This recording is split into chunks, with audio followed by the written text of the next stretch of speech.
Tulos na binawian in buhay ang 57 anyos sa Sinero Vio Vicente Limpiado, may agom, residente kan barangay Kalintaan, Talisay, Camarines Norte, matapos sa sumalpok ang pigmamaneo kaning tricycle sa sarong trailer truck sa Maharlika Highway, kan Purok 3, barangay Itomang, Parehong Banwaan, alas 11:35 nin aga kasuudma Enero 26.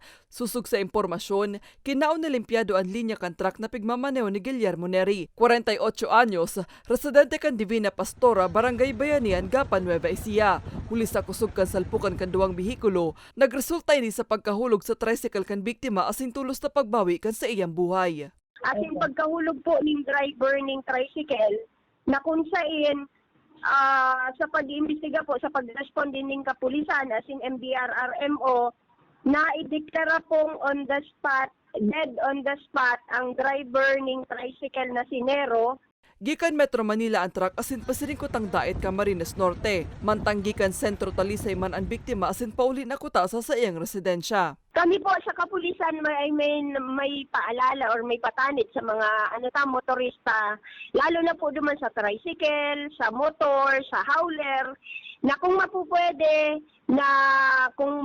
maiwasan ta ang National Highway, bawal po yung mga sasakyan na yan sa National Highway, pero kung di maiwasan na duman talaga maagi, ang i-occupy ta po yung outermost ning kalsada. Mientras tanto, nasa kustudiya ng Unyan kan Talisay Municipal Police Station ang driver kan truck, asin mahampang sa kasong reckless imprudence resulting to homicide and damage to properties.